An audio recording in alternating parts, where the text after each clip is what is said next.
Guys, nandito po tayo ngayon sa bahay ng Santa at kanina po kasi ay nanood po tayo ng procession at ito po yung pinakalumang Santa dito sa bayan ng Labo. Ito po yung si Santa Maria Magdalena. I-focus po natin yung pangalan niya. At ang video po natin ay karamihan ay 10 minutes video. Nawala po mother yung binibideo ko. Ngayon po nagsimula po tayo ulit ng bago. Ayan. So i-focus natin. So hindi makita. Ayan po sa malapitan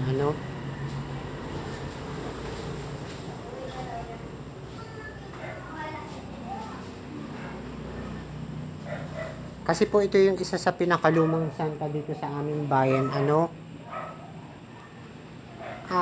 tuwing Semana Santa nga po ay karamihan ay marami po ang nagbablog sa mga procession at kanina nga po ay nahihiya tayo mag-video kung kaya't dito na lamang po tayo mag-video. Ayan, so sana po ay makuna natin ng maayos kasi nawala yung video natin kanina.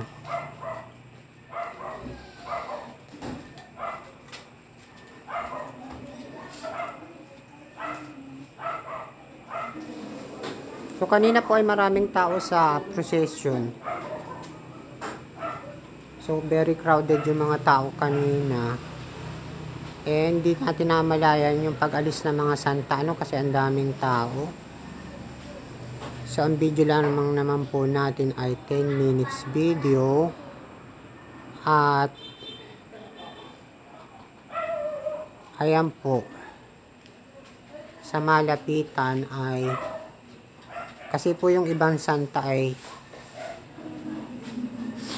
pumasok na sa kanilang bahay hindi na natin makunan. At ang natira na lamang po ay yung mga ganyang sasakyan. So kanina naman po paglabas ko ay may inabot po tayong santo dun sa labas, sa may labas ng simbahan, at ang pangalan niya ay San Simon Makabayan ata po yun. Ayan.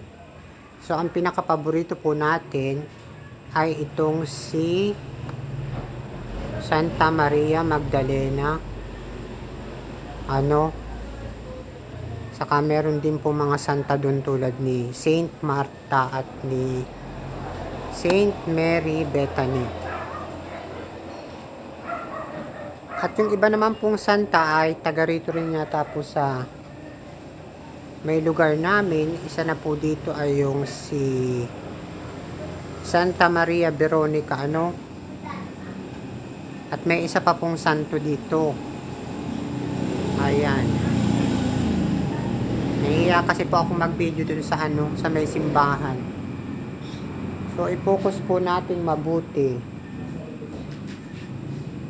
Ayan, ang malapitan.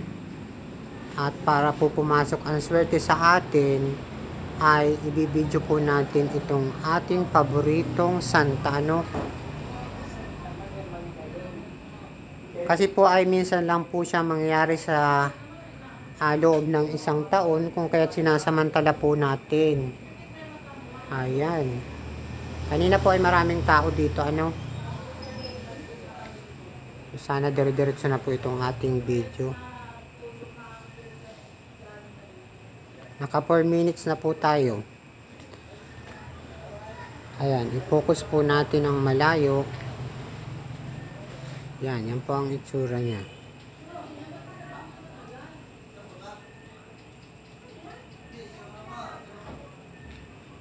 So ever since naman po ay nanonood talaga tayo ng mga procession at maalala ko po nung nakaraang taon ay sa Talisay, sa bayan ng Talisay po tayo nanood ng Miyerkules Santo. At marami rin pong tao doon. At isa na pong santo doon ay yung merong buhay na parang puno ng kalamansi na hindi natutuyo. So yun po yung santo na nagdarasal sa ah, Getsemani yata, yung si Jesucristo. Na merong puno siya na parang kalamansi na hindi natutuyo. Ayan po. Ito po yung pinakalumang santa dito sa lugar namin, Yan. At mamaya lang po ay papalabas na natin siya sa ating YouTube channel. Kasi itong ating video ay 10 minutes lang.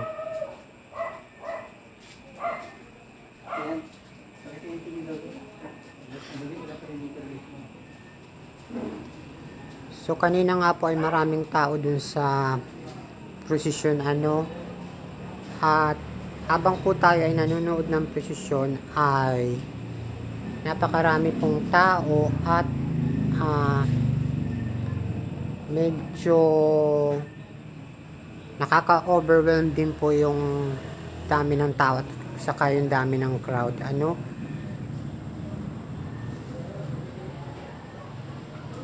And may mga nakita po tayong doon mga kakilala natin, doon sa procession. At yung pong iba ay taga dito po sa amin, yung mga kasamahan natin dyan. So shout out po kay Ate Betbet Nabilia Gomez, saka kay Ate Maya na sumama kanina sa prosesyon. At ako naman po ay nanood lamang dun sa ating ginagawang Good Friday procession. So sa susunod pong Biyernes ay abangan po ninyo sa ating YouTube channel at baka po tayo ay mag-video ng Good Friday procession dyan sa Labo. At kasi kanina ay medyo nahihiya tayong mag-video at maraming tao, Ayan po, naka 7 minutes na tayo. I-focus po natin yung baba. Ayan.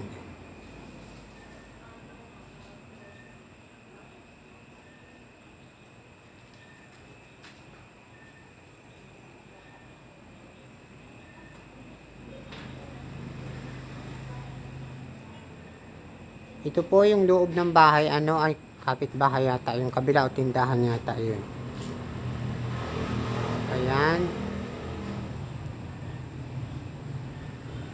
So ayan po yung nagmimilagrong santa ng pinakalumang santa dito sa bayan ng Labo, ang Santa Maria Magdalena. At pag nasa prosesyon po ay napakabilis nito, halos di nga po ako naabot dito. At minsan naman, pagdating ko dito ay sarado na.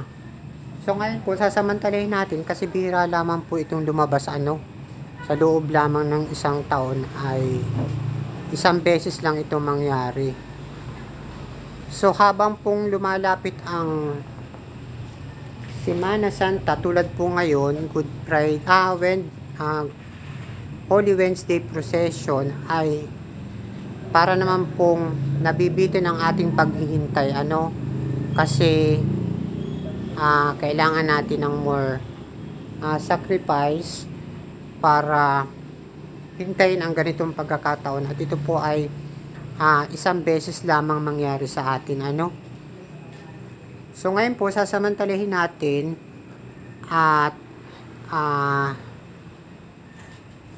gusto rin po natin na pumasok ang maraming grace, ang maraming grasya sa lahat ng nanonood.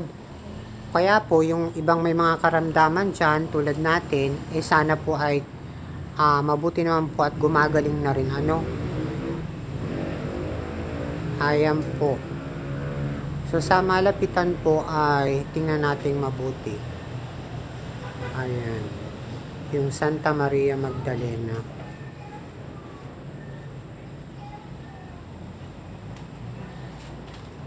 Toy, mag-extra ka dito sa video. Ayan, may extra tayong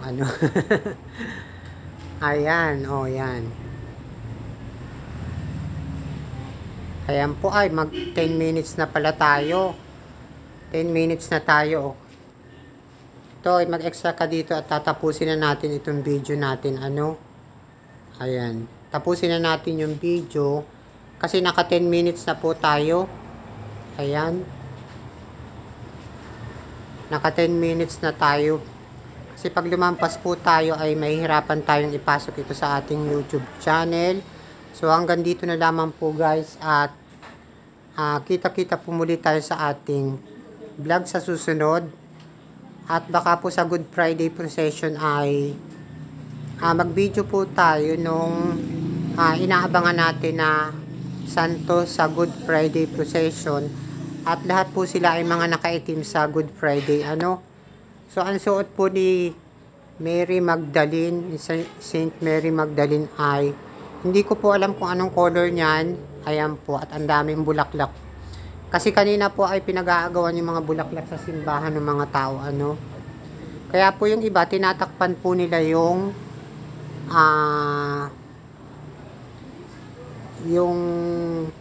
bulaklak, ano, para hindi makuha. So guys, hanggang dito na lamang po tayo. Kita-kits po ulit tayo sa ating mga susunod na vlog, ano.